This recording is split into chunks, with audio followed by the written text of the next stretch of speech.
কণ্ঠশিল্পী পারসা মাহজাবিন পূর্ণি, যার গান সাহসে বাতি জ্বালিয়েছিল বৈষম্য বিরোধী আন্দোলনকারীদের। চলো ভুলে যাই শিরোনামে মেধা শহীদদের নিয়ে 10 মিনিটে লেখা গানটি বিশ্বের আনাচে কানাচে ছড়িয়ে পড়তেও লেগেছিল অল্প সময়। পারসার কথা ও সুরে লেগে থাকা হাহাকার অশ্রু ঝরিয়েছিল দেশবাসীর।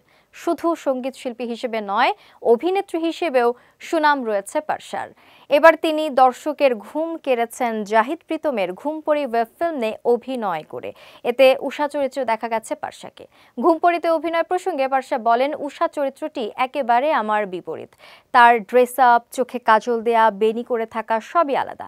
প্রথম দিকে মানিয়ে নিতে কষ্ট হচ্ছিল, তবে একসময় নিজেকে উষাই মনে হচ্ছিল। প্রত্যাশা কম রেখেছিলাম, ভেবে রেখেছিলাম নিজের সেরাটা দেব, কিন্তু বেশি প্রত্যাশা রাখা যাবে না। যদি ভালো হয় তাহলে মানুষ সেটা বলবে। এখন সেটাই হচ্ছে। গানের পাশাপাশি অভিনয় সমান তালে করতে চান পারসা। তিনি বলেন, 3 বছর বয়স থেকে গান শিখিও করি, আর অভিনয় একদম নতুন, তাই গানের প্রতি ভালোবাসাটা বেশি। অভিনয়ের প্রতিও ভালোবাসা জন্মাচ্ছে, সামনে হয়তো আরও জন্মাবে। তবে গান হোক কিংবা অভিনয়, একটু বুঝে শুনে এগোতে চাই।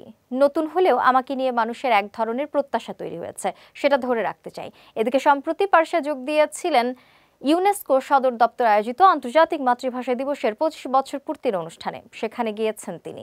ইউনেস্কো সদর দপ্তরে পারফর্মের সে অভিজ্ঞতা জানিয়ে পারসা বলেন, দারুণ এক অভিজ্ঞতা যোগ হয়েছে আমার জীবনে। এত বড় অনুষ্ঠানে বাংলাদেশের প্রতিনিধিত্ব করা আমার জন্য গর্বের।